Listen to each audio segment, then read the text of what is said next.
new section 5.3.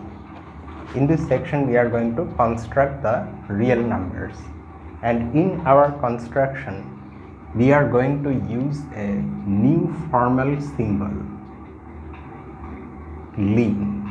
Just like while constructing the integers we used formal difference, and while constructing the rational numbers we use formal quotients, while constructing the real, in our construction of real numbers we are going to use this formal symbol lim, which stands for limit.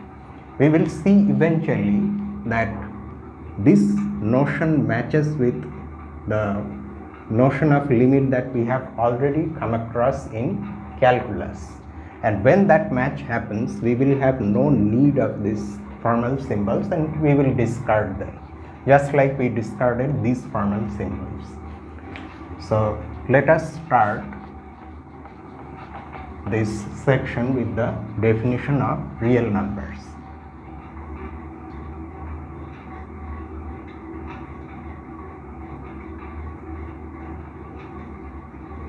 Definition 5.3.1.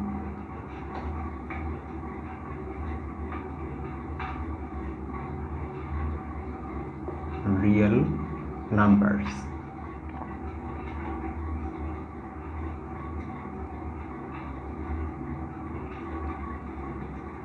A real number is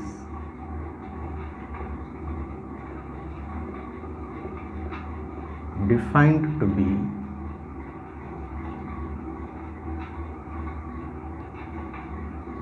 an object of the form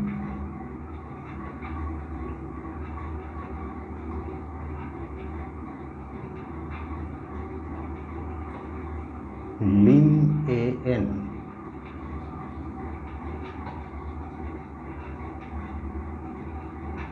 where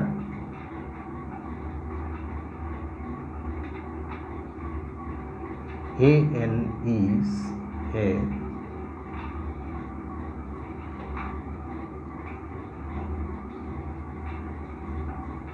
Cauchy sequence of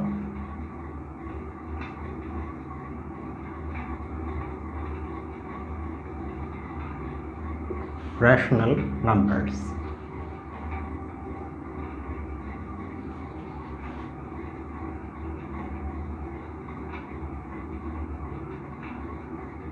Two real numbers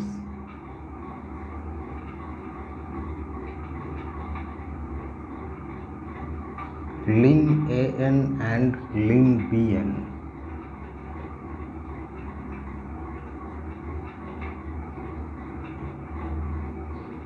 are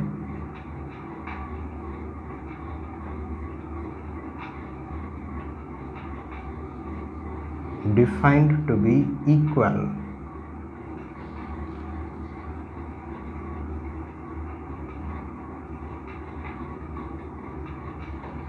if and only if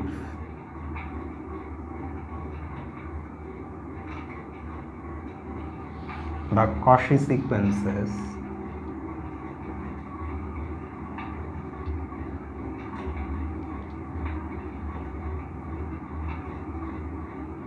an and bn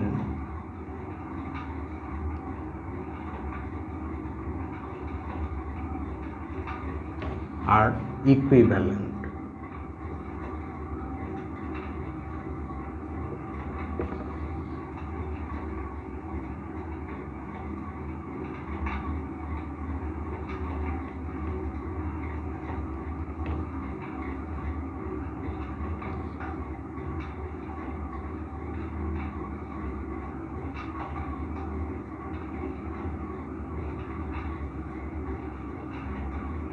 The set of real numbers is denoted R.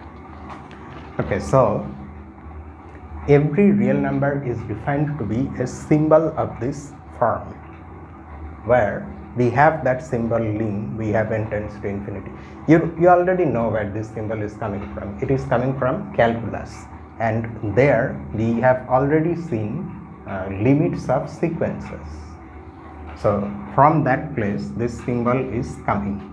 So that's why the symbol looks like this, looks like the symbol for actual limit of a sequence.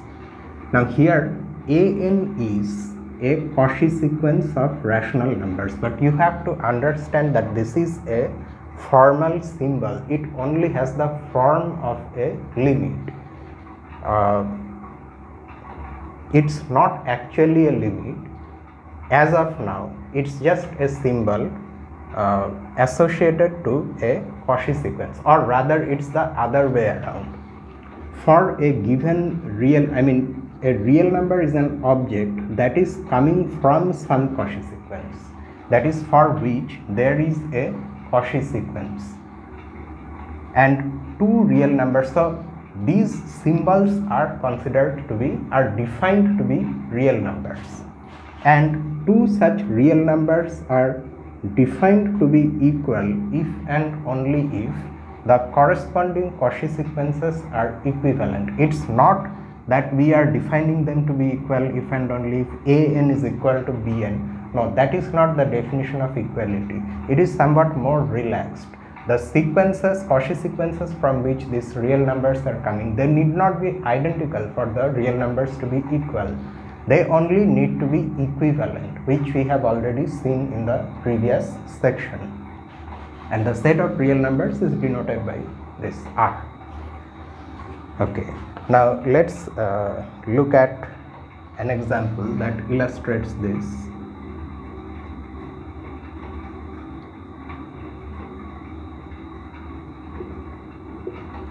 Five, 3, 2. Informal. Let A1, A2, A3, etc. denote the sequence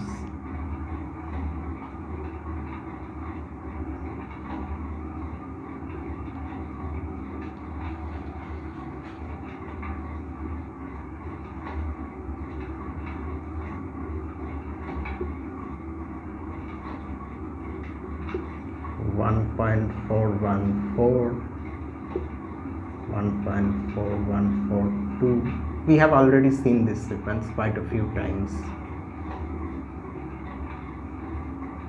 1, etc. and let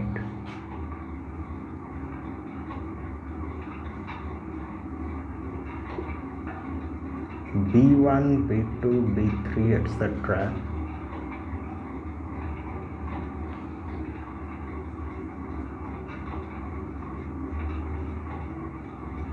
denote the sequence 1.5. This one also we have seen, which is obtained by adding 1 to the last digit of each term of this sequence.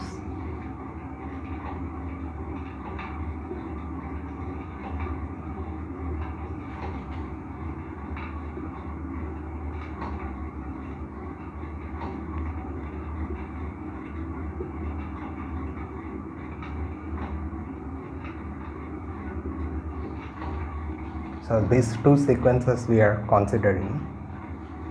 Then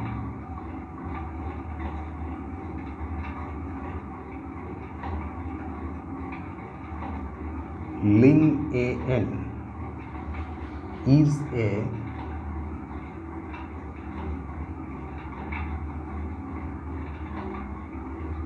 real number.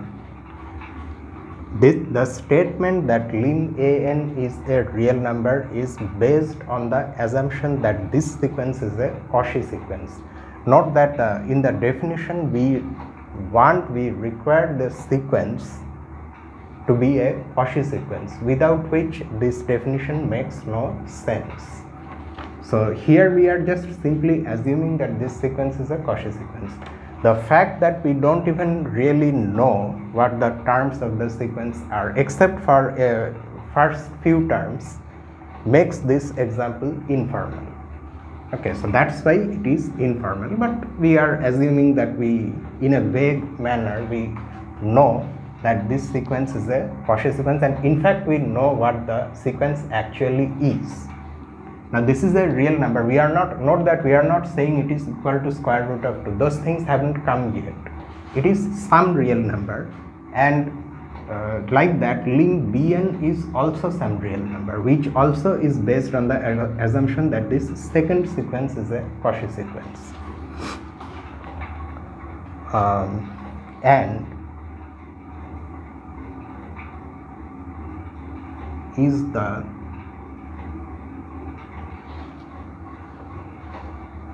same real number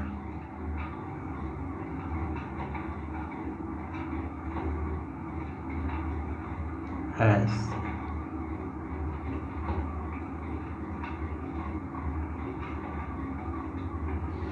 lim Bn.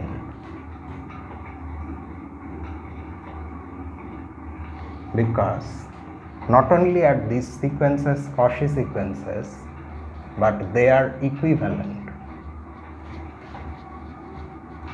That's why they will give us the same real number.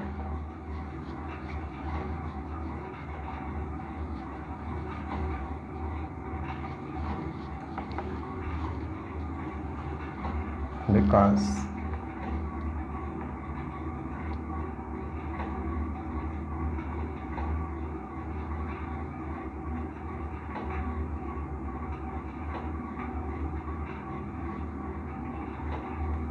the sequences An and Bn are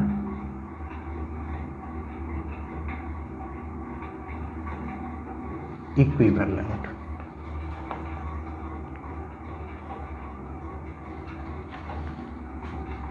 We can mention equivalent Cauchy sequences.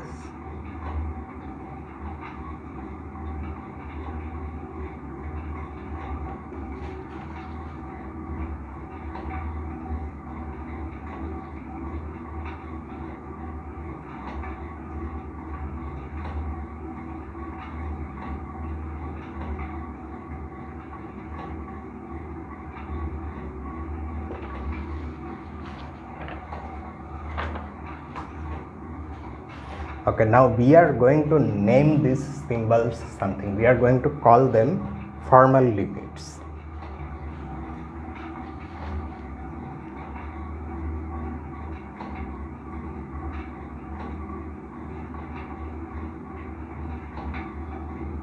We shall refer to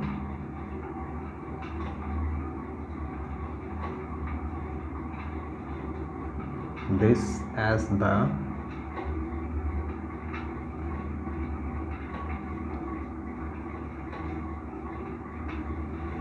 formal limit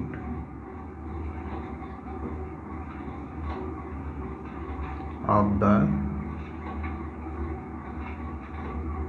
Cauchy sequence An. And later, when we define a genuine notion of limit, we will see that formal limits and actual limits are actually equal.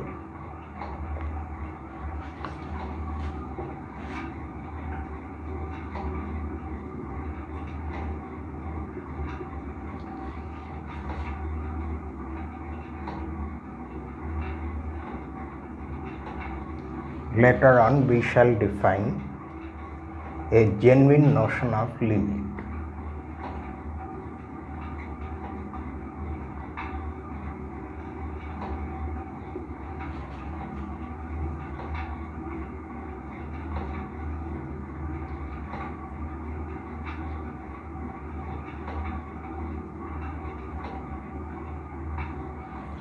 And we'll show that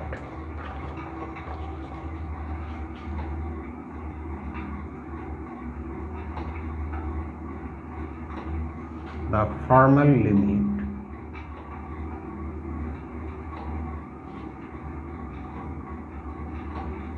of a Cauchy sequence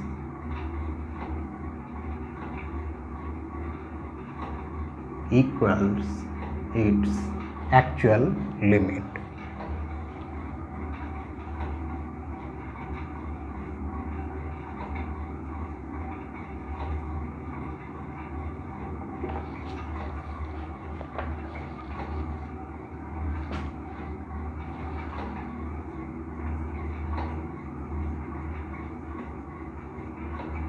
After this, we shall have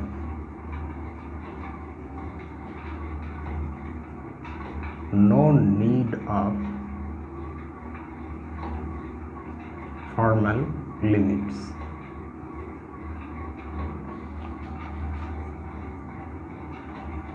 And the situation is like those other formal symbols.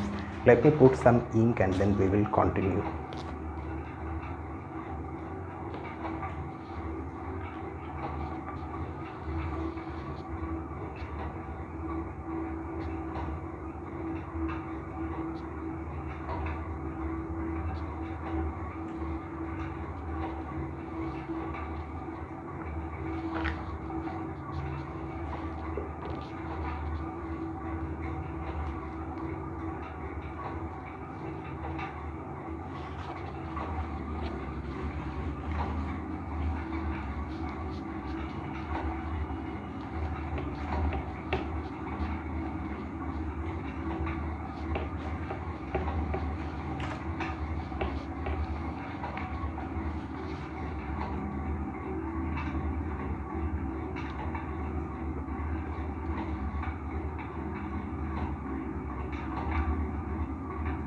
The situation is much like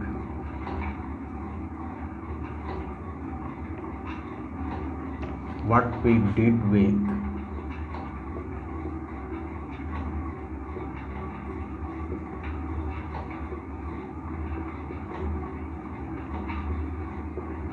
formal subtraction and formal division.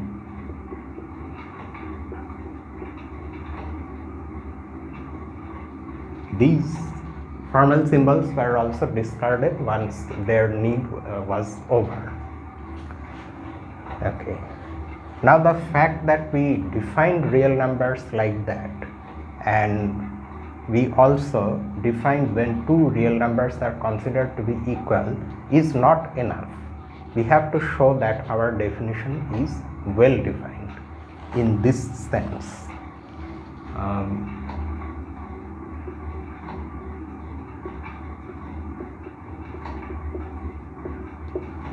Proposition 533.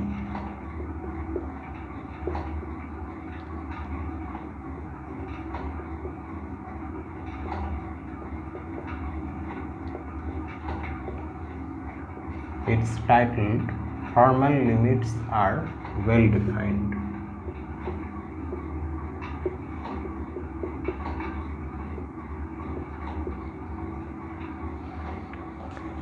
And the statement goes like this: let x equal to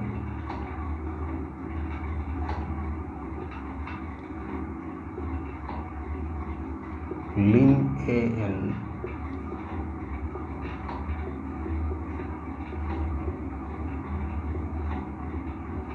y equal to lim bn and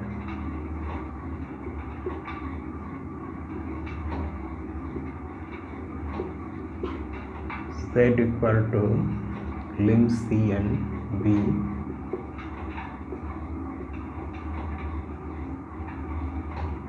real numbers. Note that when we are saying x equal to this is a real number, in that statement itself it's included, this fact is included that an is a Cauchy sequence of rational numbers. Okay, we don't need to say it separately. This being real number means that an is a Cauchy sequence of rational numbers, and so are bn and cn. Then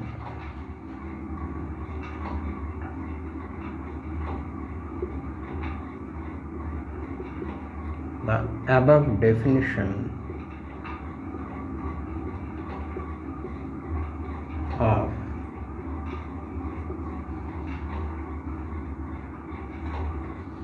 equality for real numbers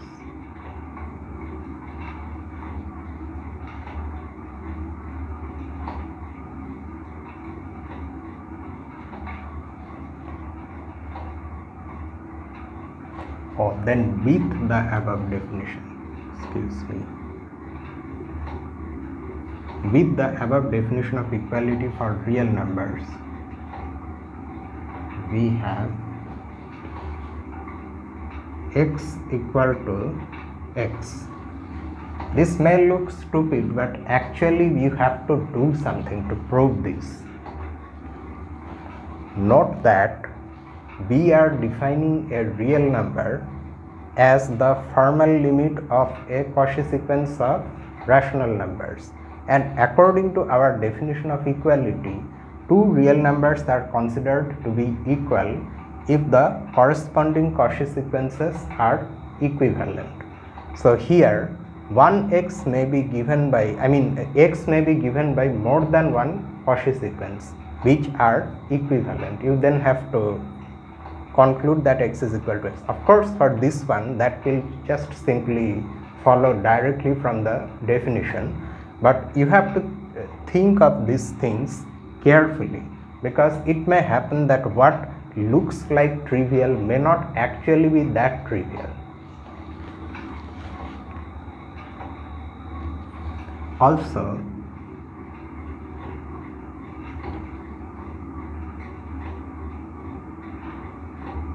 if x is equal to y, then y is equal to x. Finally,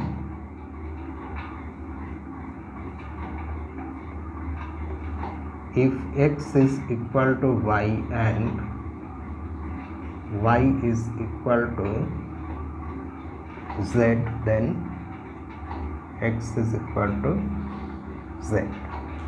In other words, we are saying that the definition of equality for real numbers we have defined is an equivalence relation. It is reflexive, symmetric, and transitive. We will see the proof. It's an exercise, so we will solve the exercise when we go to the exercises.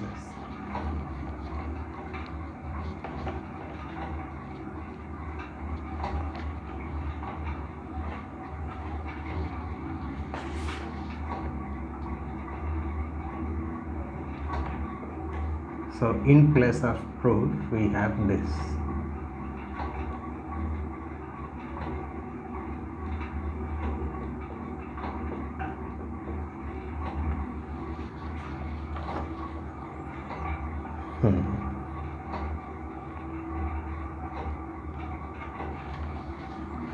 Okay.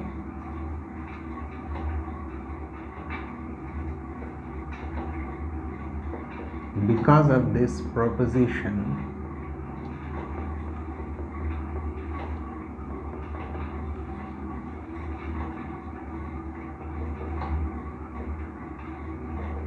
we know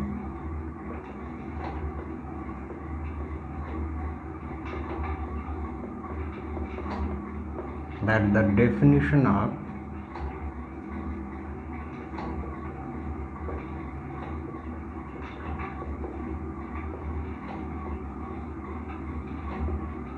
equality for real numbers is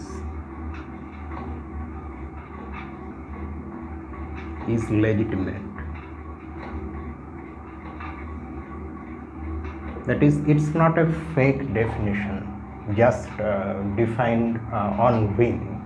It makes sense and it satisfies the things that any equivalence relation is expected to satisfy. But that's not all. That we do not expect only these three things from a definition of equality. It also has to satisfy the axiom of substitution. But that can only be verified once we define other operations on the set of real numbers. Then only verifying substitution axiom, it makes sense. It becomes meaningful. So we write, of course,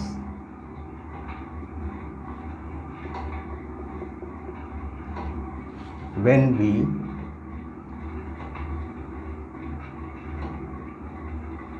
define some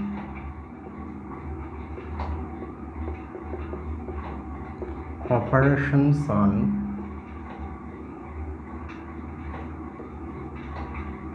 real numbers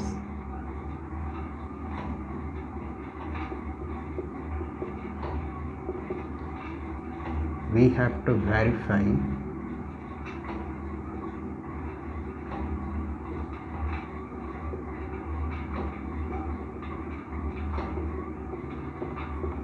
the axiom of substitution, and for that the axiom of substitution is just this.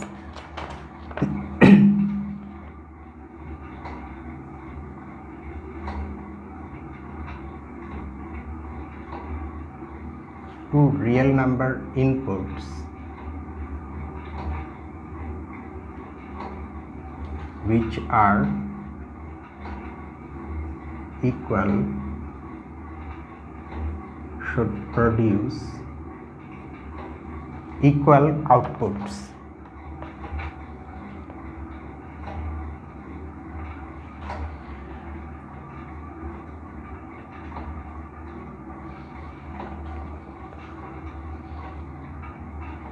When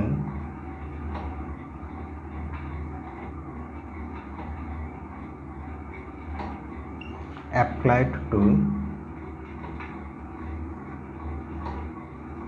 any operation on real numbers. What this means is that, say at one point we are going to define, soon we will see addition of real numbers. So we will define x plus y, where x and y are two real numbers.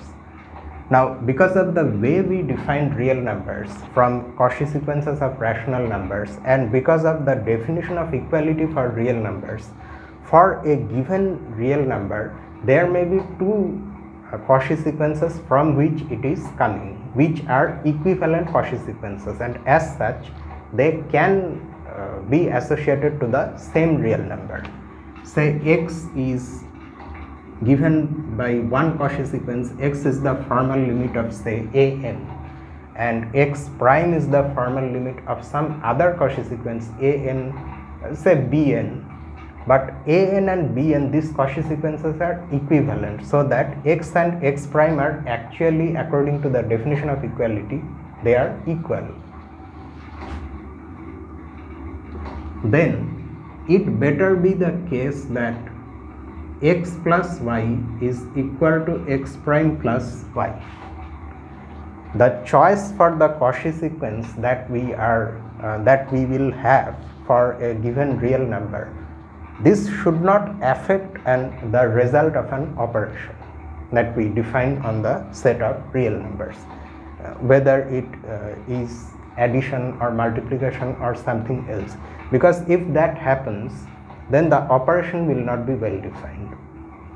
The operation will then depend on the Cauchy sequence that we are using to define the real number, and it will not be a legitimate operation then. So that's why we are saying that besides these things, that is besides verifying that our definition of equality for real numbers is an equivalence relation, the more operations and functions we define on the set of real numbers, every time we have to see that this substitution axiom is also satisfied, because that only will make those operations meaningful within the system of real numbers. Well, I should not say system of real numbers, set of real numbers, because those operations will make the set a system. Okay.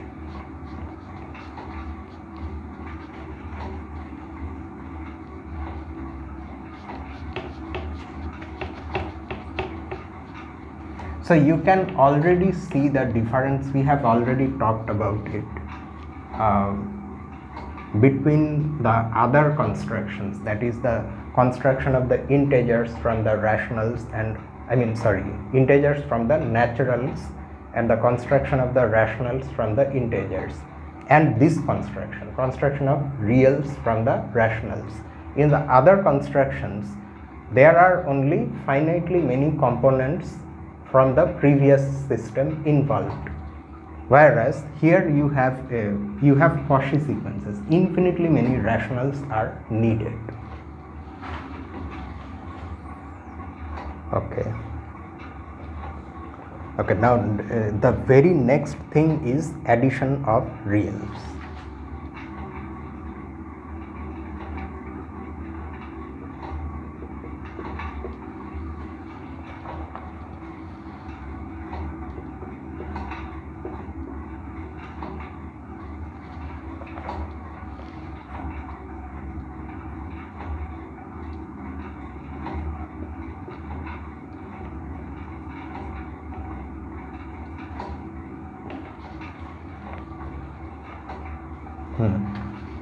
Let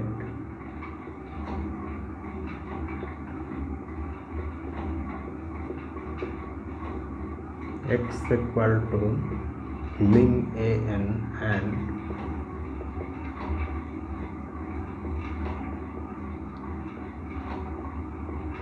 y equal to lim bn be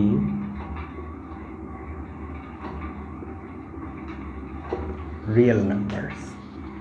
Then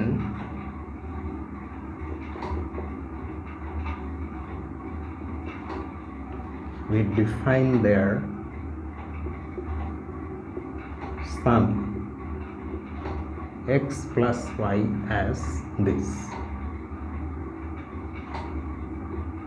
X plus y is defined to be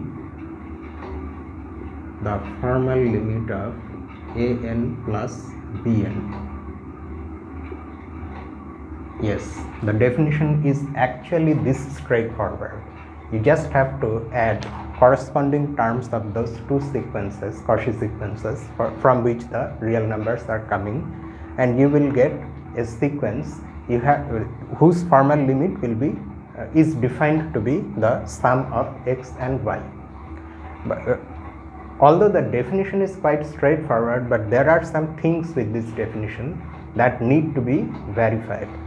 The first thing that you need to verify is that, okay, an and bn are Cauchy sequences, but if we add their corresponding terms, we will of course get a sequence where the first term will be a1 plus b1, the second will be a2 plus b2, and so on.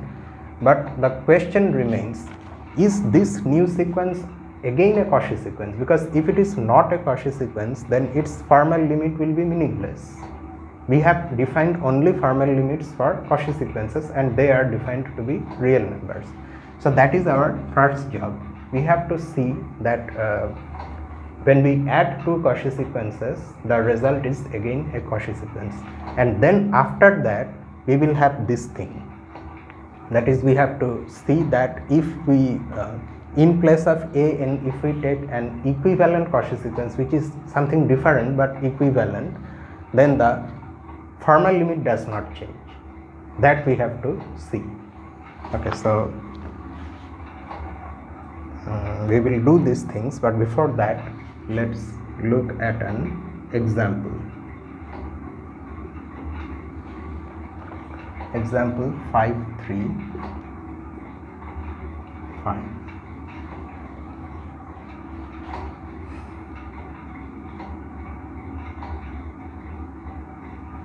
The sum of this formal limit 1 plus 1 by n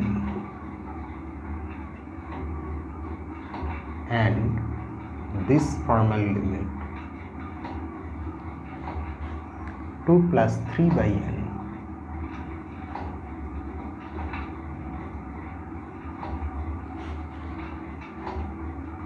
is,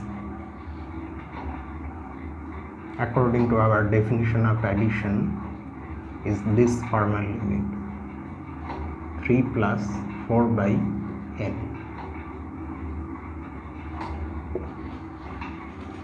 Okay, it can be shown easily, like how we have already shown that the sequence 1 by n of rational numbers is actually a Cauchy sequence. Like that, it can be shown that this is also a Cauchy sequence, and so is this one.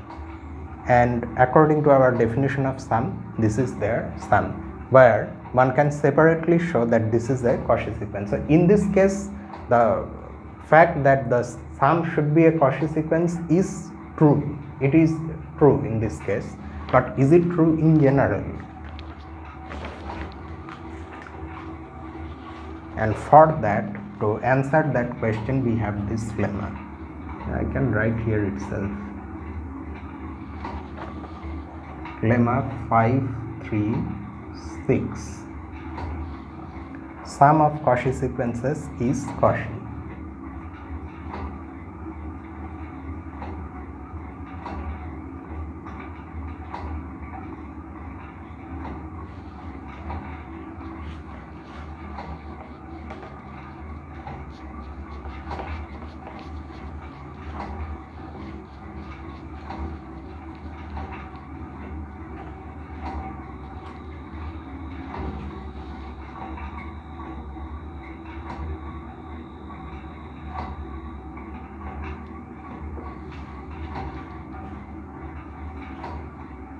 The statement is just that what the title is saying.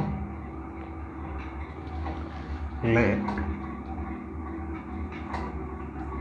x equal to lim an and y equal to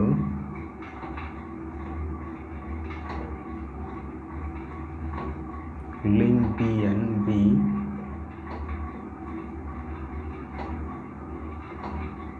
real numbers, then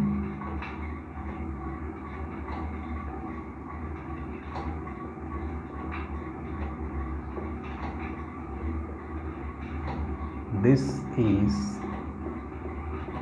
also a real number.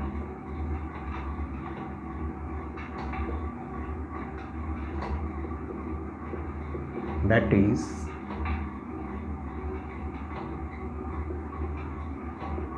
the sequence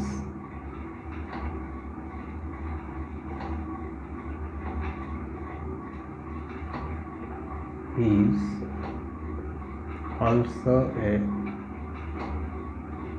Cauchy sequence,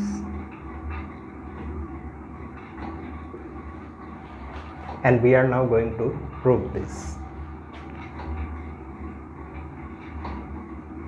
So our aim here is to prove that this sequence is a Cauchy sequence. That's all we have to do, and it is given that an and bn are Cauchy sequences. Okay, so let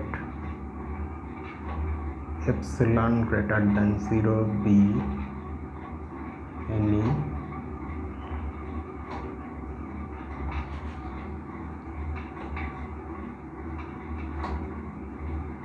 rational number. Note one thing carefully, that although we have defined real numbers, but the definition of a Cauchy sequence of rational numbers stays the same. I mean, still it stays the same like before. So the epsilon we are choosing, though we mentioned there that it can be chosen to be a real number, we will see later on that that will make no difference, but that stage has not come yet. Still epsilon can be chosen to only be a rational number. Okay, a positive rational number, since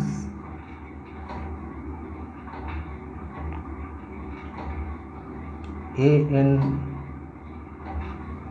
and bn, the author uses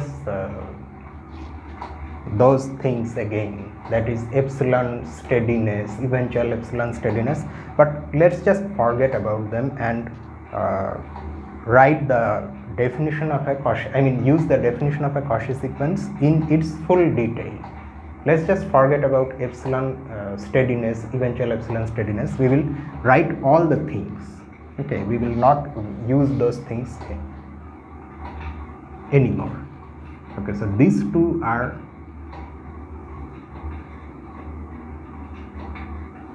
Cauchy sequences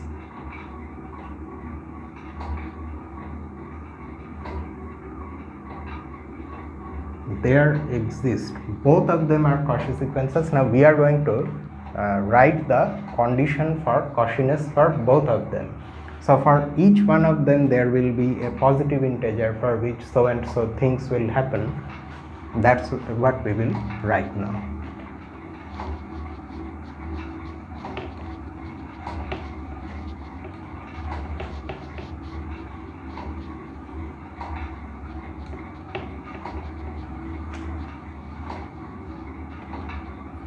There exist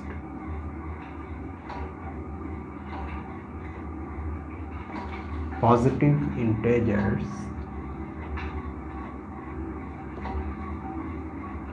say n1 and n2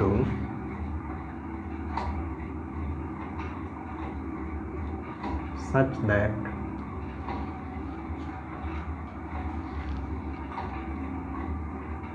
an minus am, okay, absolute value of an minus am is less than or equal to epsilon by 2 for all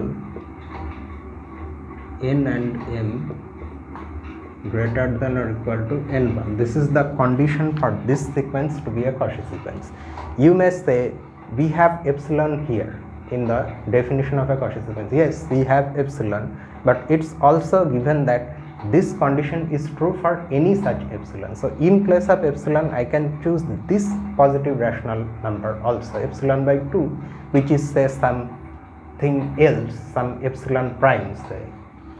For that we have this positive integer n1 for which all these things happen, and like that bn minus bm is less than or equal to epsilon by 2 for all n and m integers, positive integers greater than or equal to n2. Okay, this second condition is the condition for Cauchiness of the second sequence. Now choose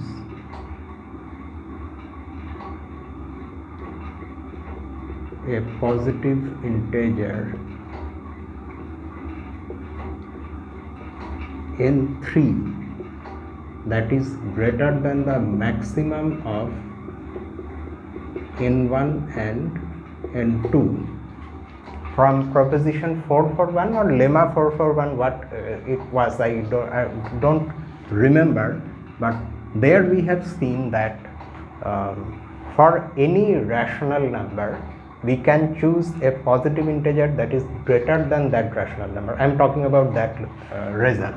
Okay, now if the maximum of n1 and n2, which will either be n1 or n2, is a rational number, so for that rational number you can choose a positive integer that is still greater than that rational number.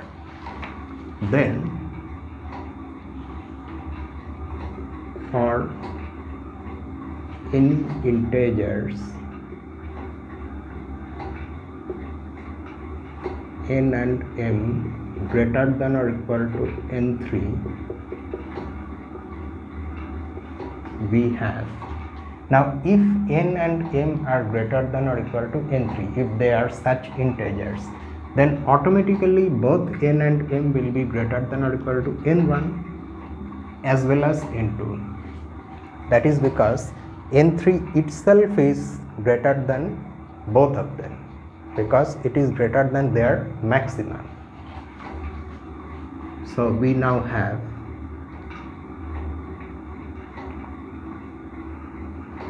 an, okay, so we are adding an plus bn minus am plus bm. So this is the difference of the nth term of the sum and the mth term of the sum, absolute value of their difference. This can be written as an minus am plus bn minus bn. Now you use triangle inequality for absolute value, or triangle inequality for rational numbers. So this absolute value is less than or equal to this absolute value plus this absolute value. Now since n and m are both greater than or equal to n3 and n3 is greater than max of these two, so n and m will be greater than or equal to n1. That means this condition is satisfied. So this absolute value will be less than or equal to epsilon by 2 plus, like that they are also greater than or equal to n2. So this second condition is also satisfied. So this second absolute value will also be less than or equal to epsilon by 2. So their sum will be less than or equal to epsilon by 2 plus epsilon by 2, which is equal to epsilon. Okay. So what is it that we have obtained finally?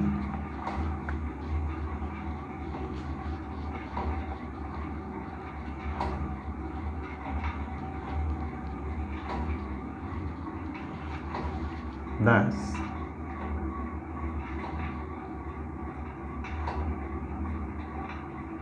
we have this minus am plus bm less than or equal to epsilon for all n and m greater than or equal to n3.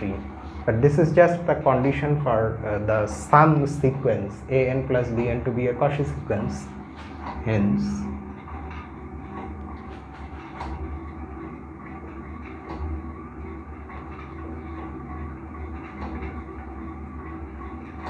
is a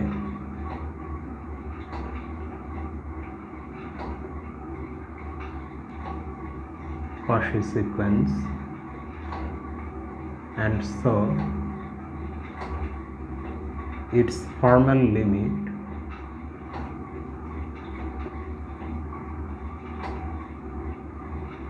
is a real number. That's what we wanted to show. So this completes the proof.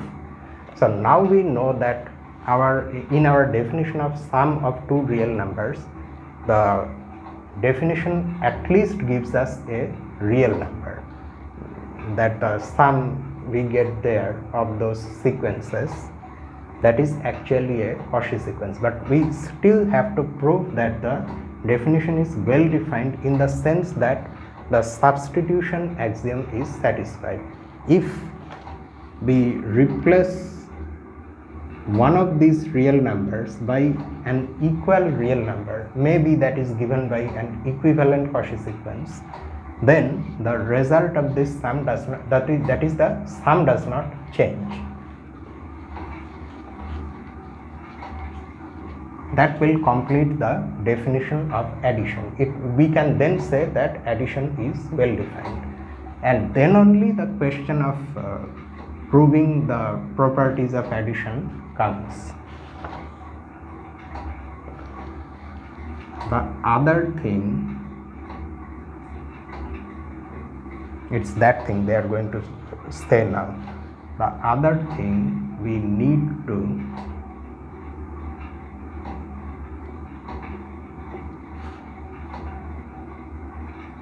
check is the axiom of substitution.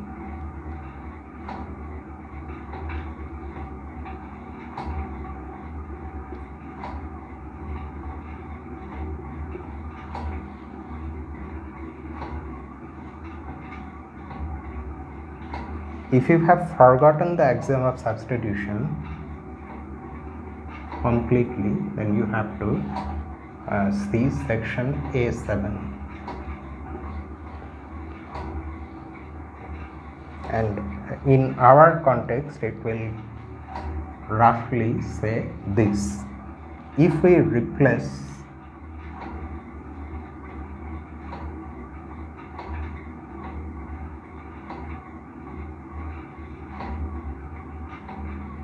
a real number x by another real number,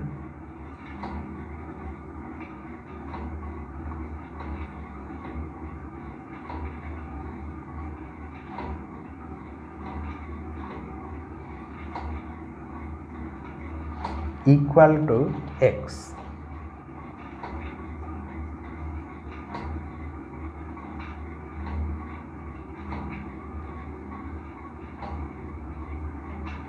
this should not change the sum x plus y, where y is also some real number, and similarly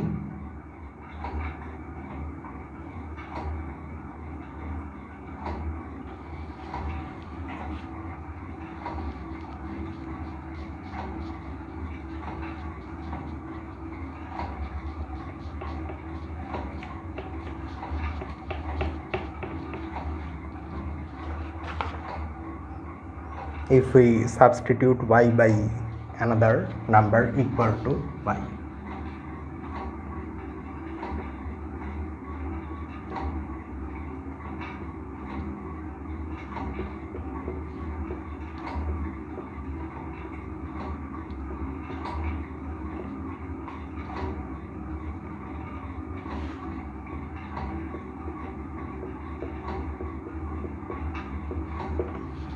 Okay, and that is the next lemma. This will be 537.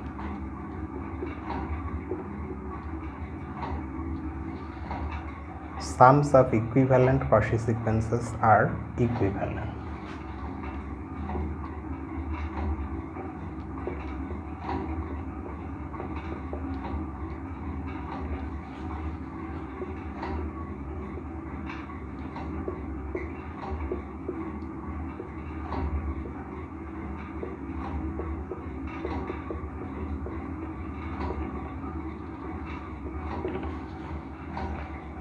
The actual statement is this: let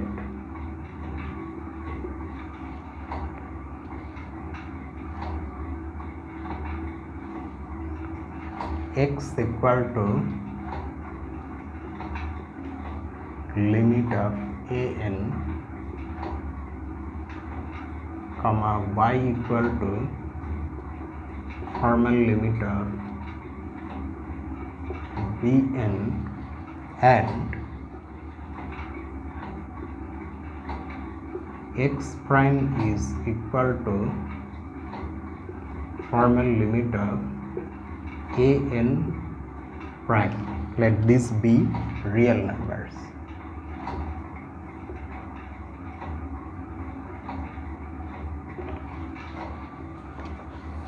Okay.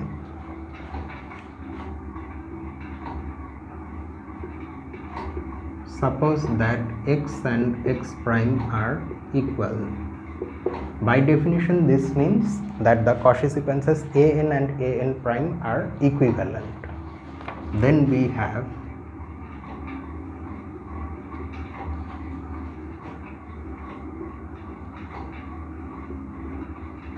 x plus y equal to x prime plus y. This does not affect the sum. Okay, so that's why we are saying that sums of equivalent Cauchy sequences are also equivalent in this sense. Okay, now here is the proof.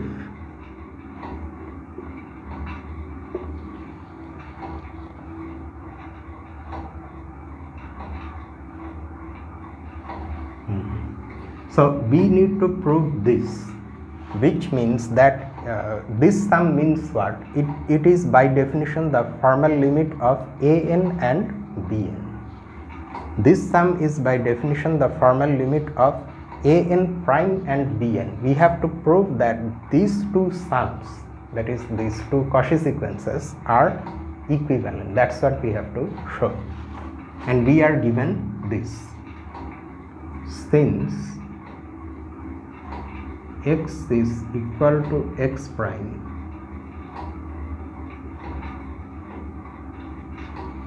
the Cauchy sequences an and an prime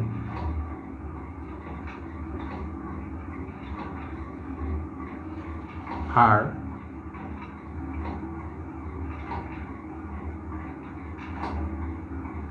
equivalent.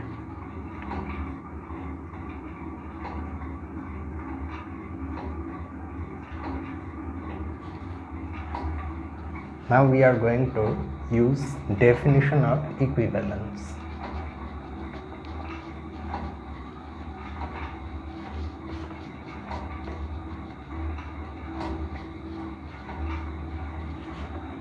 Definition of equivalence means that epsilon in condition. If you want for one last time, I may use that term. It means that these two, for any rational epsilon greater than 0, it means that the sequences are eventually epsilon close. This means that for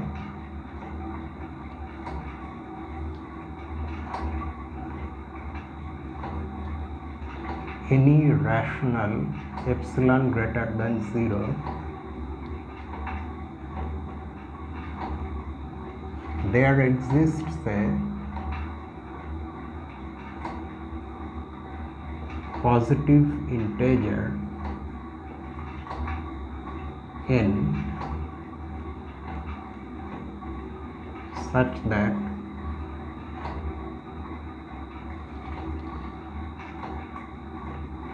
this absolute difference is less than or equal to epsilon for all n greater than or equal to n. That's what being eventually epsilon close means.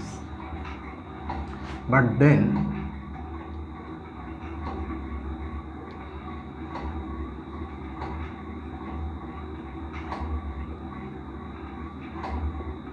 this absolute difference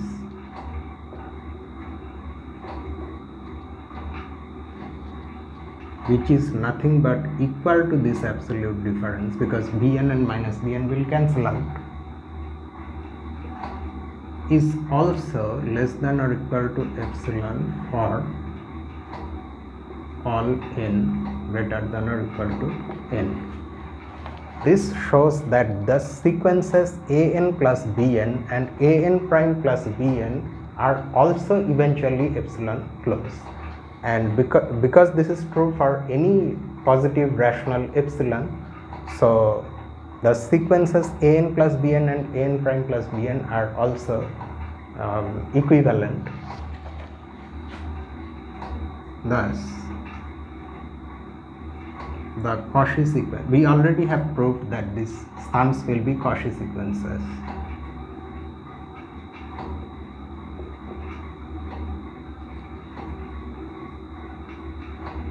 an plus bn and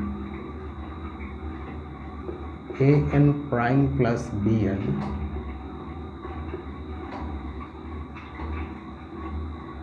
are also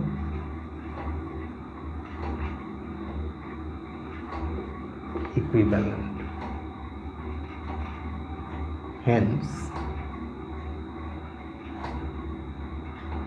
their formal limits are equal, or we can write like this. Hence, x plus y, which is the formal limit of an plus bn,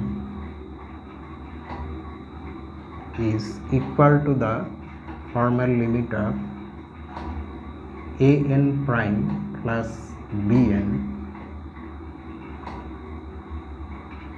which by definition is x prime plus y. Okay, so this completes the proof. and shows that we can replace the first summand in such a sum by an equal real number. Like that, one can also prove that y can be replaced with an equal real number.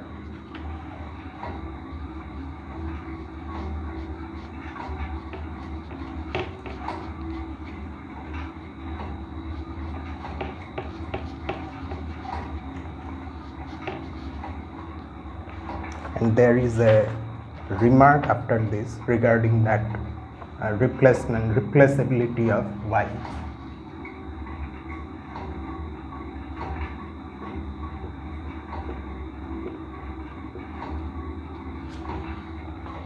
The above lemma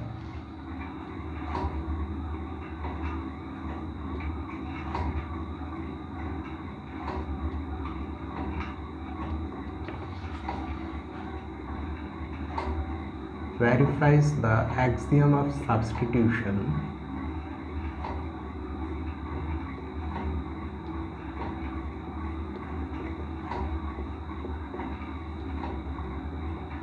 for the x variable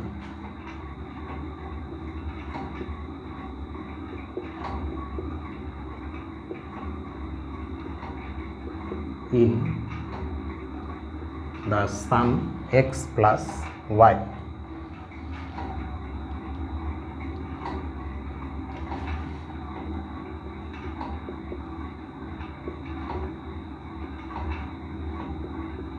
But one can clearly similarly prove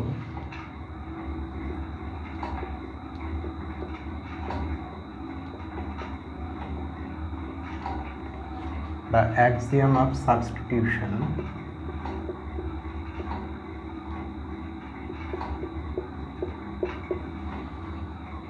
for the y variable.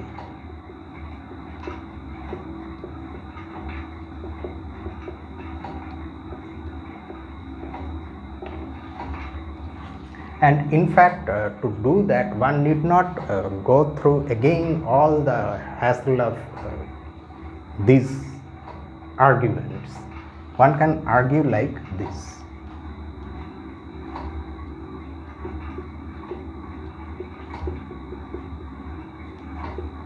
A quick way to do this is to observe that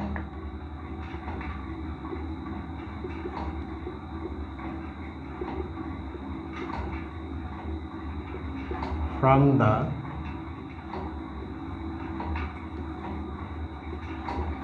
definition of addition we have x plus y equal to y plus x. It follows from the definition of addition itself that addition is commutative. But why? This is because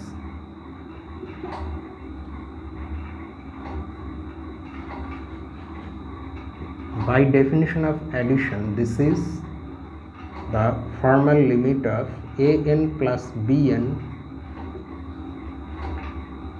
but we already know that addition of rational numbers is commutative, so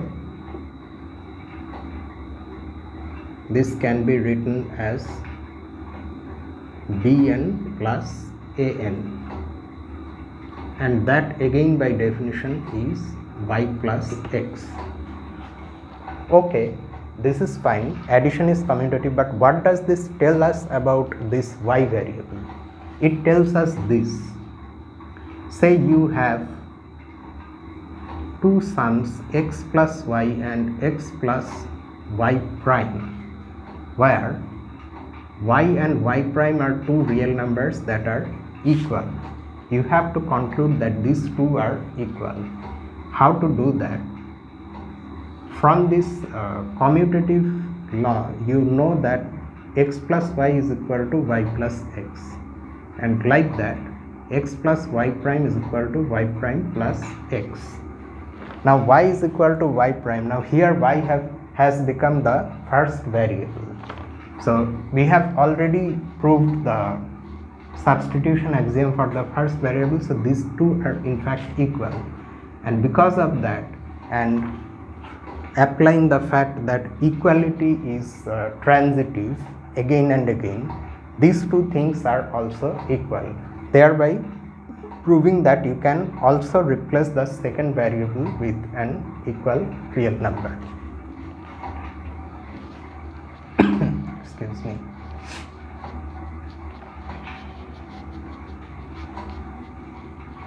So addition is well defined for us. We have seen all the things. There is no problem with the addition. That operation is now a genuine operation on the set of real numbers. We now turn to multiplication.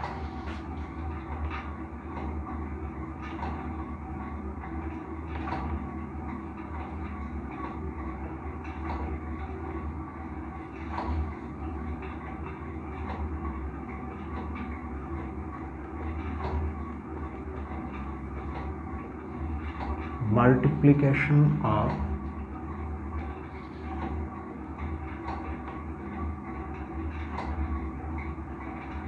real numbers. Multiplication is also, the definition is as natural as addition. Let x equal to lim an and y equal to lim bn be real numbers.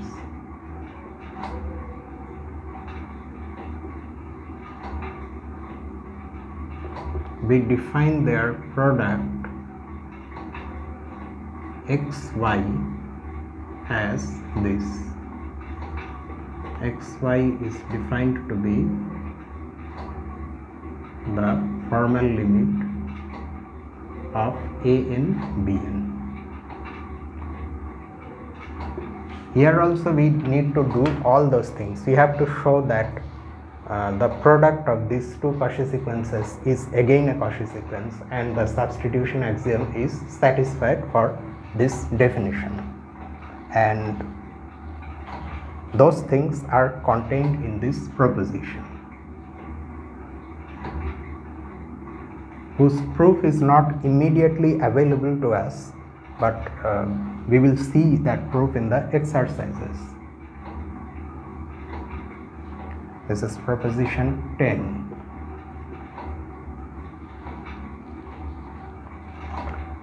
Multiplication is well defined.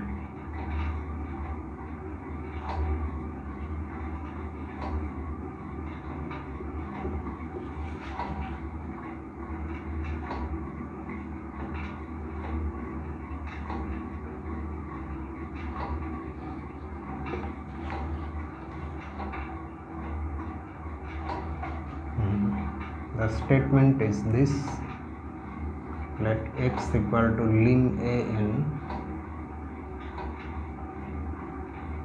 comma, y equal to lim bn, and x prime equal to lim an prime be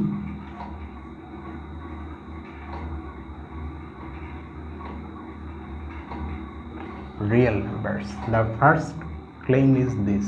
Then the product xy is also a real number.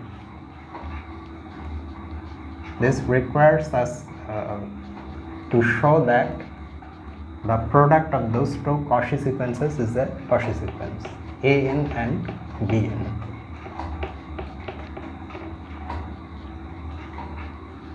Is a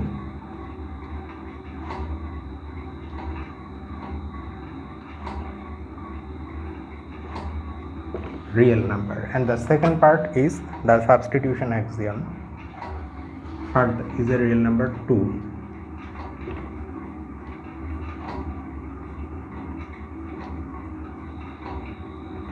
Furthermore, if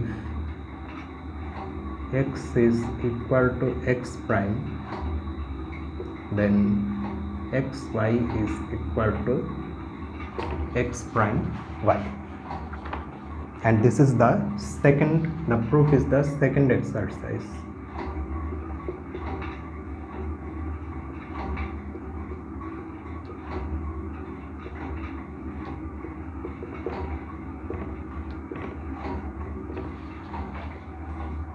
Okay, so we have defined real numbers, we have defined addition and multiplication, but before that we defined equality of real numbers, and we have seen means we at least mentioned that equality is an equivalence relation, and then we defined addition and multiplication.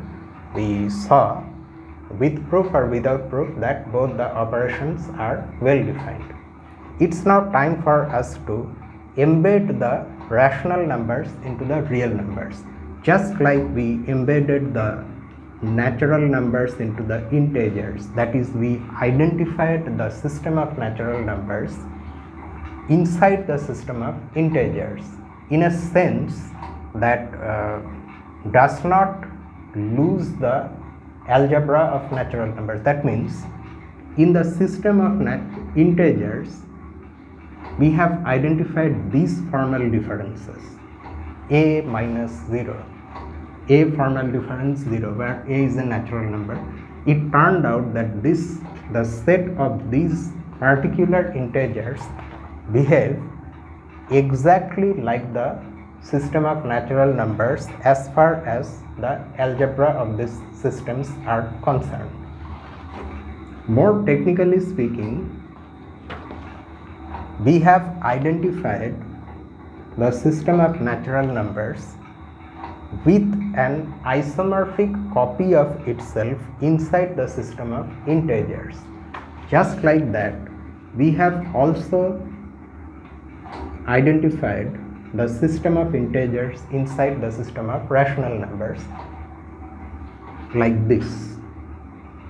For every integer x, we identified it with the rational number, this formal quotient x by 1. Okay, and the set of such rational numbers behaves algebraically just like the system of integers, the set along with the operations of addition and multiplication of rational numbers.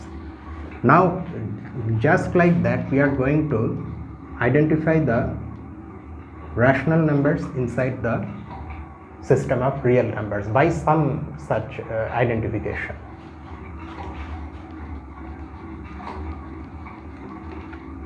And to do that, but before that there is something else. Of course, one can also prove similar substitution rule. Yeah.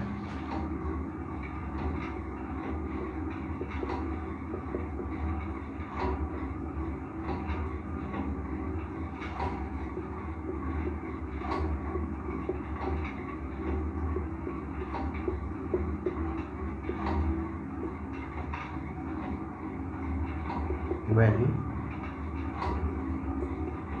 y is replaced by a real number equal to pi, that is, we are talking about this one.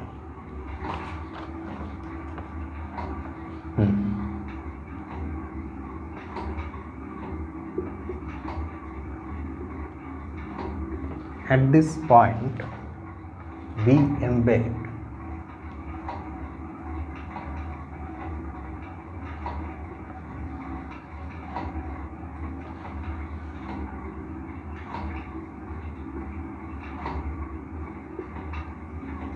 the rational numbers back into the reals.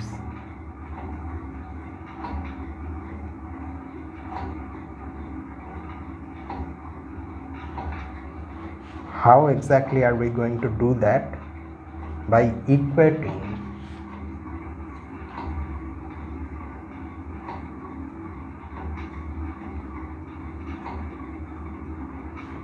every rational number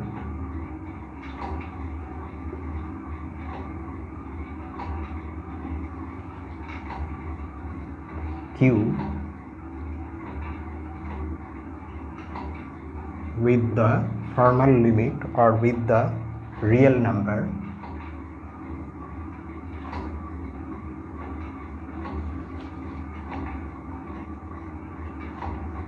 lim q. In this real number, the sequence that we have is the constant sequence of this rational number, all of whose terms are equal to q, and that sequence is trivially a Cauchy sequence. So we can do that.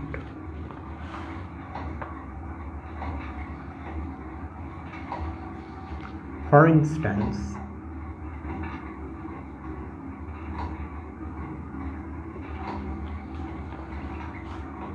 okay, we are saying that this sequence, this constant sequence q, q, q, etc.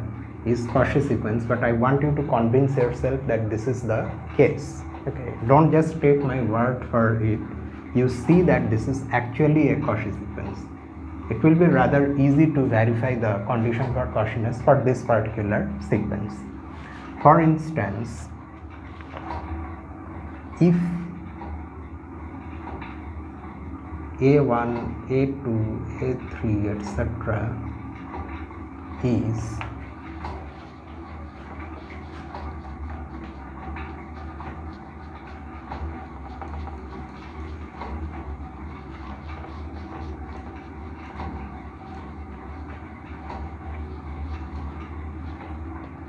is the sequence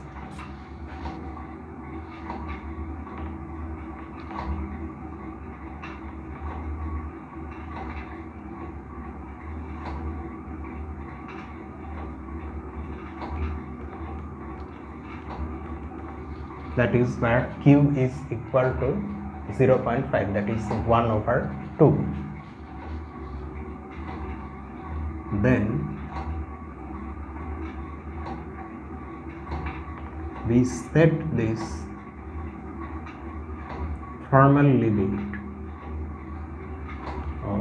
we have to write a in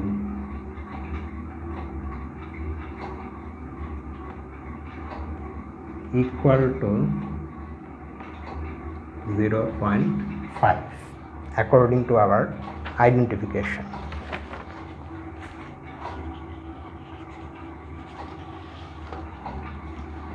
Now the question arises whether this will work, whether what the identification we have devised here, whether this identification will make the system of rational numbers a part of the system of real numbers, in the sense that if these two things are considered to be equal, whether the symbols, that is the real numbers which look like this, formal limits of constant Cauchy sequences of rational numbers, whether they will behave exactly like the system of rational numbers inside the system of real numbers, and that they will do so. This embedding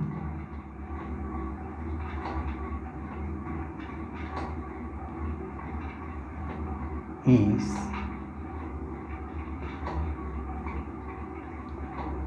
consistent with our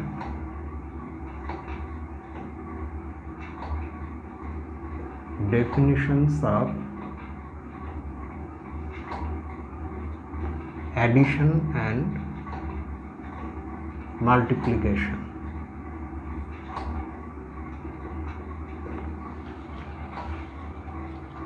Since for any rationals a and b, we have this. If you add these two formal sequences, formal limits,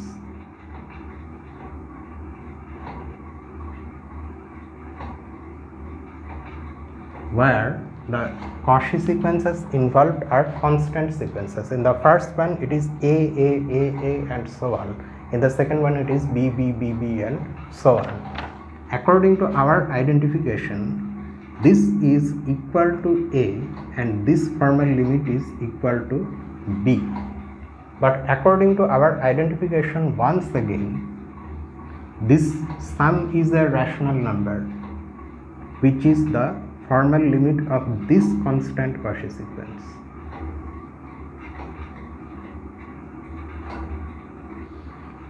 So we see that the definition we have devised for, in the definition of addition we have devised in the set of real numbers, that matches with this identification.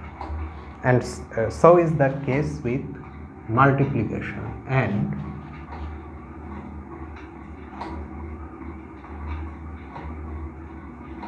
if you take the product of these formal limits considered as rational numbers, then this is A, this is B, but at the same time this is also equal to this formal limit AB. Okay, so the things are consistent. The algebra of rational numbers is consistent with the algebra of real numbers as far as addition and multiplication are concerned.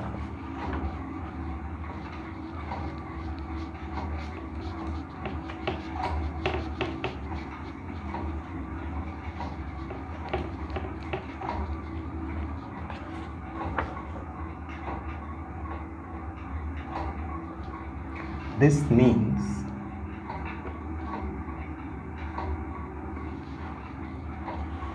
that if one wants to add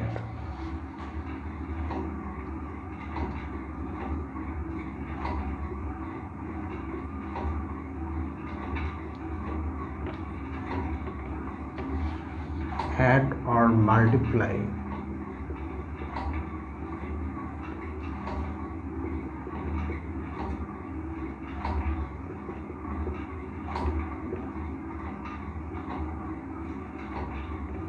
two rational numbers A and B, it will not make a difference. It does not matter whether one thinks of them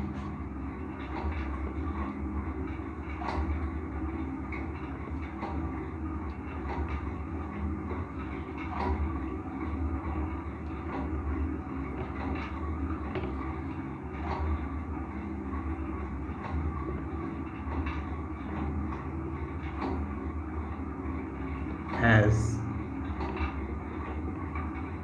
rationals or as the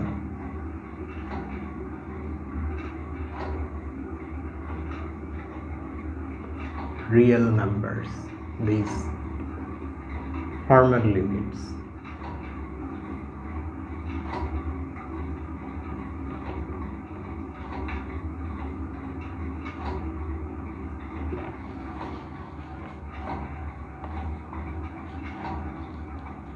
Also,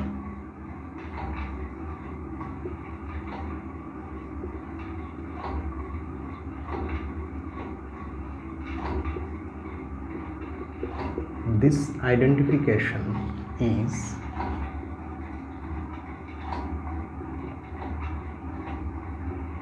consistent with our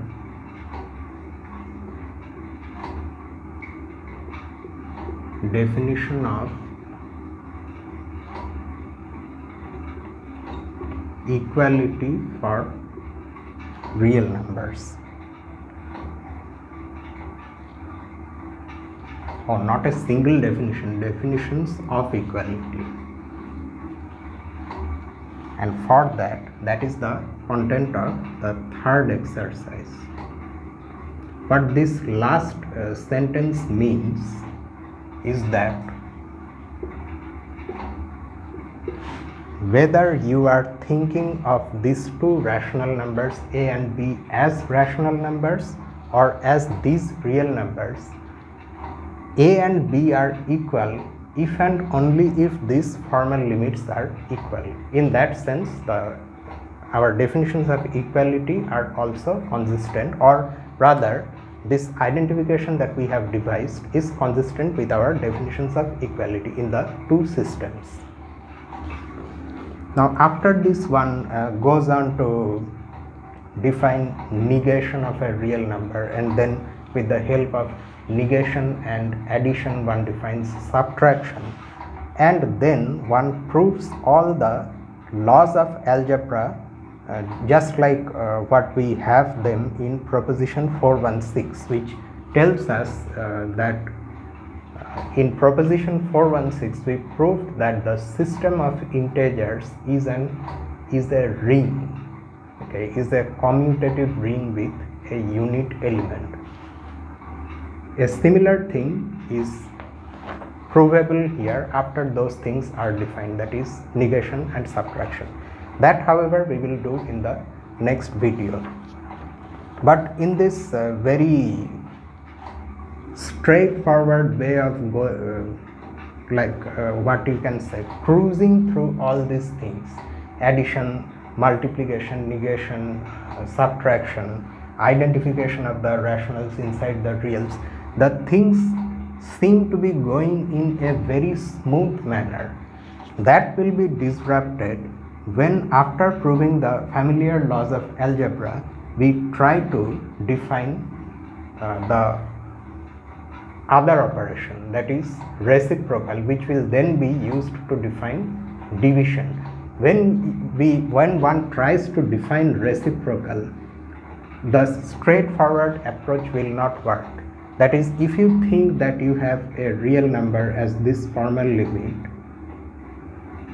of some Cauchy sequence of rational numbers, then you cannot define its reciprocal in this manner.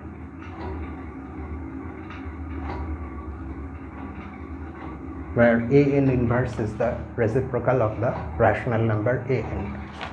This will produce problems, and that's why the definition of reciprocal makes us think of the situation much more deeply, and we have to devise some things known as sequences bounded away from zero, and we will see those things. Okay, so there the complexity starts. So I end this video here itself. If you have any doubts regarding the things we are doing, we have seen here today, you can comment in the comment section. So that will be all for this video. So this is me, Lucifer, from a mathematical room. I should not say the mathematical room because there may be other mathematical rooms. So anyway, that will be all for tonight. So have a nice night.